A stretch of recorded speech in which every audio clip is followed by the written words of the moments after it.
Hi guys, good evening. Gagawa pala tayo ngayon ng Arellano bangus. Hindi ko na pinakita sa inyo ang pagdebone ko. Ito po, natapos ng nedebone. Hinugasan ko na rin. But anyway guys, welcome to my YouTube channel, Cooking with Tita Lorna. Okay, let's get started. Dalawang regular size ang gagawin nating rellenong bangus guys.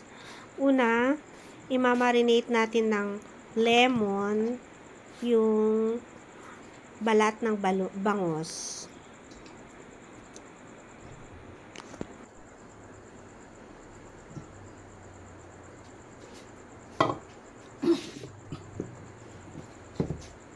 Lagyan natin ng konting asin. Tapos, himas-himasin para magpantay yung lasa. Lagyan natin yung paminta at asin para magkalasa. Paminta.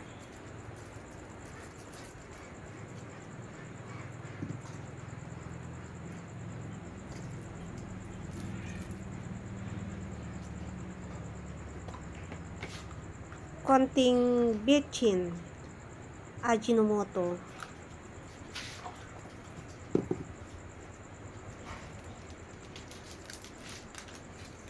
Lagyan na din natin ng magic syrup. Konting Silver Swan toyo.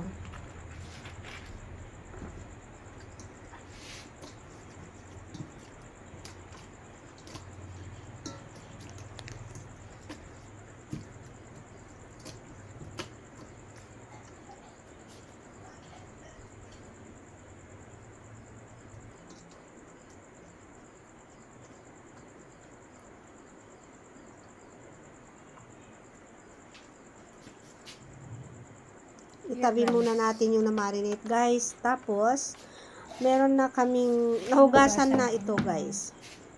Itong laman ng bangus na tinanggal natin.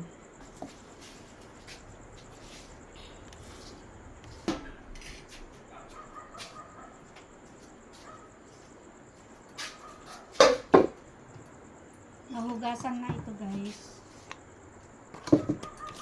Tabi muna natin yun.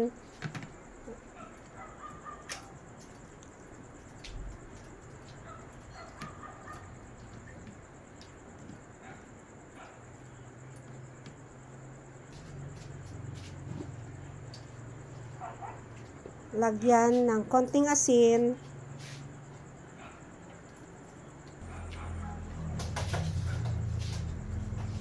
Tubigan. Konti lang.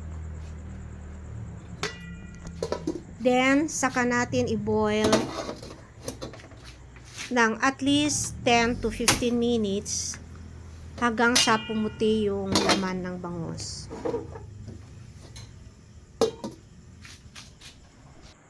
Ito na pala guys, tapos nang na-boil kaya tinatanggalan na ng tinik ni Tita Lorna.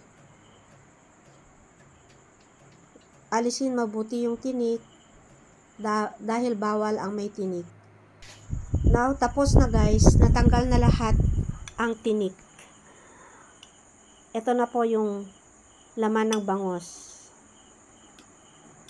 So, ang gagawin natin ngayon, mag-prepare na tayo ng bawang at sibuyas.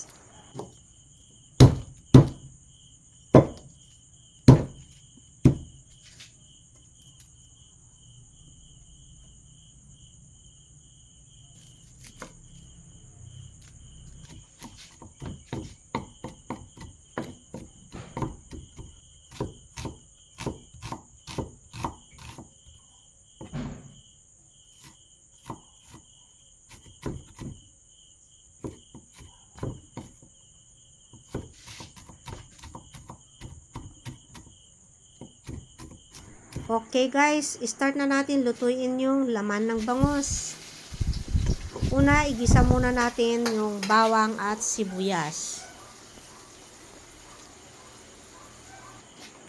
Then, isunod yung carrots. Dahil medyo mas matagal itong lutuin.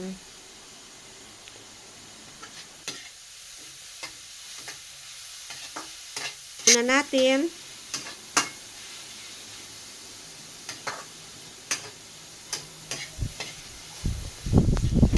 Then, sunod yung laman ng bangus. Ilagay na natin.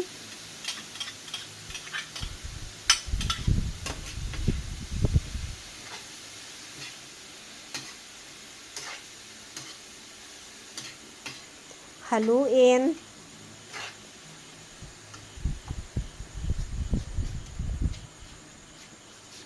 Lagyan ng paminta.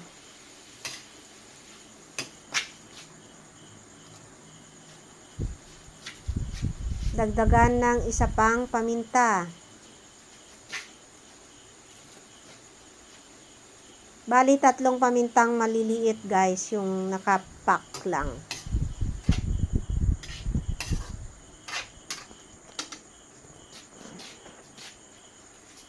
Kung gusto nyong lagyan ng siling labuyo, nasa inyo po yan. Mas masarap yun. Kaya lang, meron kasing mga kids na pwedeng pakainin. Asin, lagyan ng asin.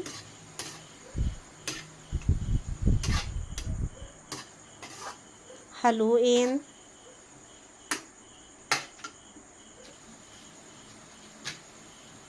Lagyan ng konting toyo. Konti lang guys. Mga tansya-tansya lang.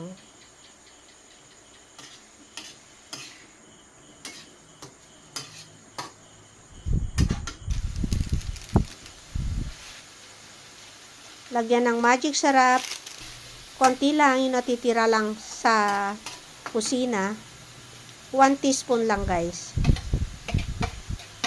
Ilagay yung red pepper.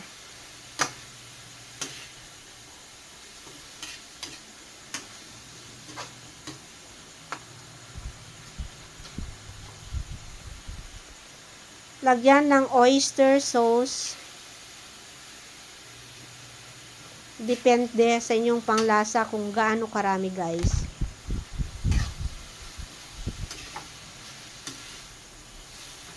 Ilagay na yung raisin. Hindi na ako naglagay ng green peas guys. Kung gusto nyo maglagay ng green peas, pwede rin. Kaya lang kasi, alam nyo na, ang mga seniors may arthritis. Bawal yun.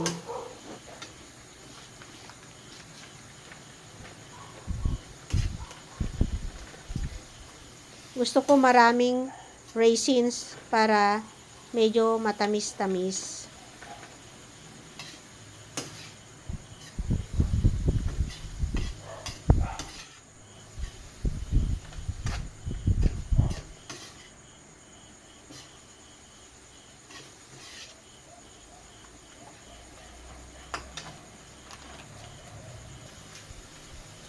Maglagay tayo ng isang egg guys. Isa lang.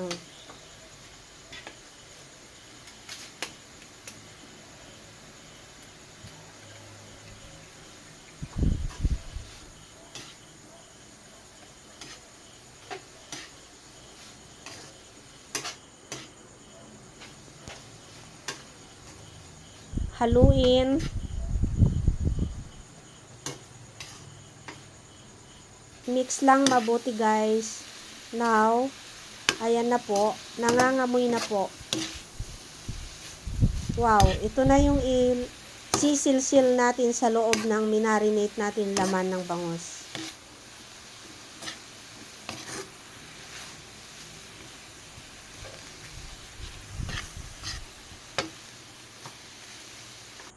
Masarap na. Okay guys, ito na yung niluto natin laman ng bangus. Ipasok muna natin sa ref and then bukas isisiksik natin sa loob ng minarinate nating balat ng bangus. Then saka na natin iprito. Okay. Hi guys. itutuloy na natin yung paglalagay ng niluto nating laman ng bangus nung kahapon. Ilalagay na natin. Okay guys, here I am again cooking with Tita Lorna. Ituloy na natin yung hindi pa tapos na trabaho natin kahapon guys, yung paglalagay ng laman ng bangus sa na-marinate natin na balat ng bangus. Mahirap lang gawin guys, pero masarap kasing kainin. Kung isigang, ay naku, nagsasawa na rin si Lola. And then, kung ipaksiw, nagsasawa na rin ako, kaya ganito ang gagawin ko na lang para maiba naman ang luto. Tiyaga lang guys, para makakain ng masarap.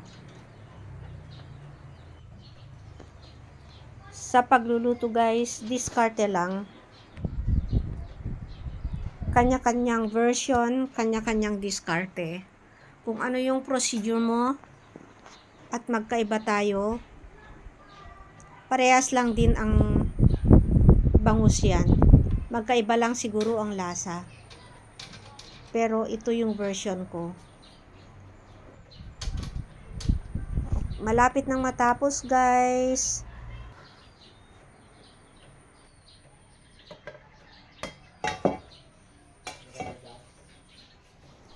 Hey, matatapos na rin sa wakas.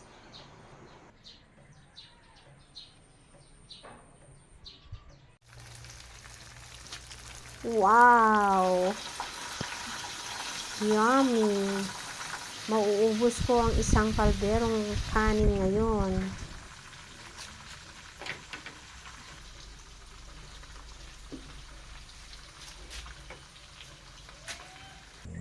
Yung isa, sunog. Yung isa, okay naman. Ito na yung finished product. Pero sa loob niyan, masarap. Okay guys, yan na po yung finished product ng rellenong bangus. Sobrang sarap na naman ang kain ko nito. Yan na po yung rellenong bangus na tikman na natin.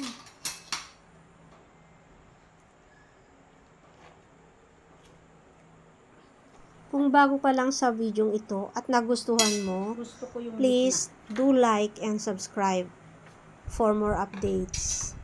Thanks for watching. Kain muna tayo. Super.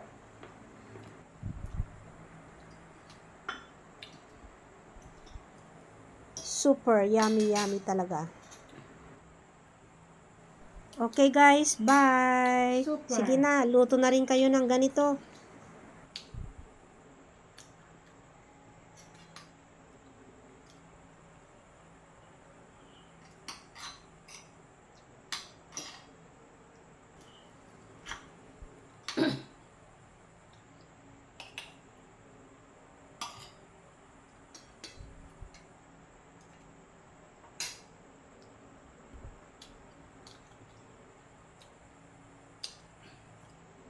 Super yummy.